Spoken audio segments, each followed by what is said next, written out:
Hello everyone. आज का हमारा टॉपिक है नेचुरल रिसोर्सेज। ये टॉपिक नर्सिंग स्टूडेंट्स के लिए यूज़फुल है। ये इन्वायरमेंट वाली चैप्टर का पहला टॉपिक है।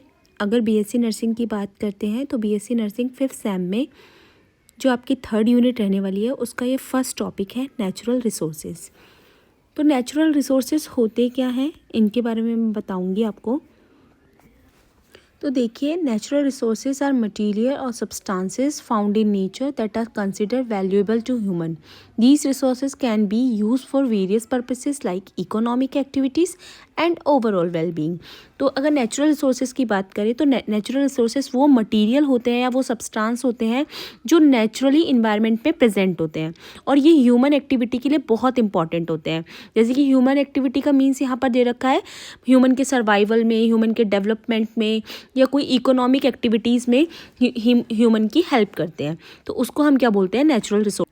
अगर इनकी बात करें ये क्या हो सकते हैं एग्जांपल्स, तो जो हमें नेचुरली रिसोर्स मिल रहे हैं नेचर से वो है air, water, soil, minerals, plants, animals. ये सब हमारे क्या है, नेचुरल रिसोर्सेज हैं जो हमें इन्वायरमेंट या नेचर हमें दे रहा है। ठीक है। सो नेक्स्ट हम बात करेंगे types of resources. Natural resources तो 2 टाइप के होते हैं, रिन्यूएबल और नॉन रिन्यूएबल। तो अभी रिन्यूएबल की बात करते हैं। रिन्यूएबल का दूसरा नाम आपका दे रखा है फ्लो रिसोर्सेज। इसको हम फ्लो रिसोर्सेज मतलब फ्लो जो ओवर द टाइम अपने आप क्या होते हैं, बनते रहते हैं। जैसे कि कुछ सनलाइट की बात करो, ख़त्म नहीं हो सकती, ठीक है, जो ख़त्म नहीं होती, जो समय के साथ दोबारा बन जाती है, उसको हम क्या बोलेंगे, रिन्यूएबल। तो इसलिए फ्लो रिसोर्स बोल रखा है। नेचुरल रिन्यूएबल रिसोर्सेज की बात करेंगे तो इसके एग्जांपल्स की अगर हम बात करते हैं कि क्या क्या इसके एग्जांपल हो सकते हैं, तो इसके एग्जांपल हो सकते हैं आपके सनलाइट, मैंने एक एग्जांपल बताया, हवा बता सकती हूँ, वाटर साइकिल बता सकती हूँ, प्लांट्स बता सकती हूँ। ये सारे क्या हैं, हमारे रिन्यूएबल रिसोर्सेज हैं। सो सेकेंड टाइप है नॉन रिन्यूएबल रिसोर्सेज। तो ये वो रिसोर्सेज होंगे जो एक बार ख़त्म हो जाए तो दोबारा नहीं बनते या समय लेते हैं बनने के लिए, मिलियन ईयर्स ले लेंगे या फिर मतलब काफ़ी टाइम ले लेंगे। तो इसको हम क्या बोलेंगे, non renewable. This means that non renewable resources are very limited in reservoir and can not be used defensively.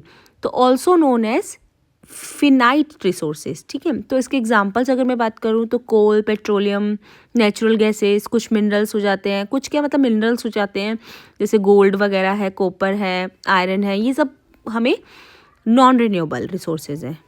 Next हम बात करेंगे तो natural resources as associated problems, मतलब कि ऐसी कौन कौन सी प्रॉब्लम है जो रिसोर्स के ओवर यूज़ या मिस यूज़ या इम्प्रॉपर मैनेजमेंट की वजह से हो रही हैं। तो जैसे यहाँ पे लिखा हुआ है क्लाइमेट चेंज, हम सबको पता ही है। नेक्स्ट है exploitation of resources. Exploitation of resources मतलब हम ओवर यूज़ कर ले रहे हैं या हम एक्सेसिव माइनिंग कर ले रहे हैं, डिफॉरेस्टिंग कर ले रहे हैं। नेक्स्ट जो हमारा दे रखा है ओवर पॉपुलेशन। तो ओवर पॉपुलेशन भी है एक एग्जांपल कि नेचुरल रिसोर्सेज मतलब ख़त्म हो रहे हैं। ओवर पॉपुलेशन जैसे लैंड यूज़ हो जा रहे हैं, बहुत ज़्यादा लोग अपने अपने घर ले रहे हैं, लोग अपने अपने लिए लैंड ले रहे हैं। तो उस वजह से क्या हो रहा है कि लैंड ख़त्म हो रहे हैं, नेचुरल रिसोर्सेज ख़त्म हो रहे हैं। जितने लोग बढ़ेंगे उतने, जैसे कि फर्नीचर यूज़ कर रहे हैं लोग, तो उसकी वजह से प्लांट्स, पेड़, ट्री वगैरह क्या हो रहे हैं, सब ख़त्म हो रहे हैं। ठीक है।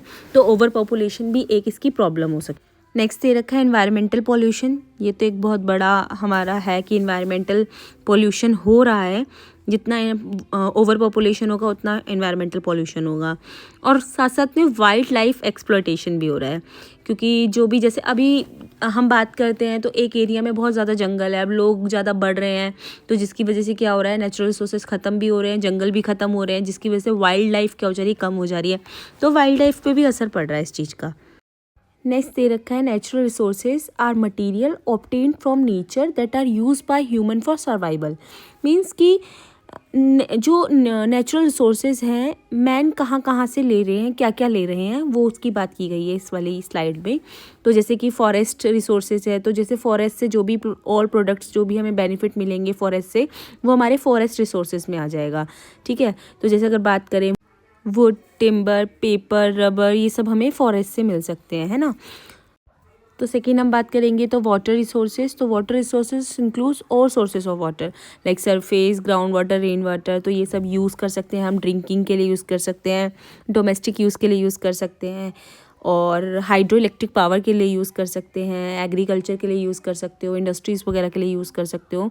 नेक्स्ट हमारा दे रखा है मिनरल रिसोर्सेज। तो मिनरल रिसोर्सेज जितने भी इनऑर्गेनिक सब्सटेंसेस फाउंड होते हैं अर्थ क्रस्ट पे, तो वो सारे के सारे इसके अंदर आ जाएंगे आपके। तो जैसे कि आयरन, कॉपर, गोल्ड, ठीक है, कोल, पेट्रोलियम, ये सब आपके मिनरल्स में आ जाएंगे। फूड रिसोर्सेज की बात करें तो लाइक वेजिटेबल्स हैं, फ़िश हैं, फ्रूट्स हैं, क्रॉप्स हैं, ये सब आ जाएंगे जो ह्यूमन अपने कंजप्शन के लिए ले रहे हैं, ठीक है। नेक्स्ट एनर्जी रिसोर्सेज की बात करेंगे तो एनर्जी में आपके सोलर, विंड, हाइड्रो पावर, ये सब चीज़ें आ जाएंगी, कोल, पेट्रोलियम वगैरह आ जाएंगे। लैंड की बात करें तो सॉइल्स वगैरह, mountain, fields, agriculture, housing and industry के लिए हम लोग यूज़ कर रहे हैं, तो ये सब इसके अंदर आ जाएंगे। तो यहाँ तक था मेरा आज का टॉपिक नेचुरल रिसोर्सेज। अगर कुछ डाउट हो तो प्लीज़ मैसेज मी।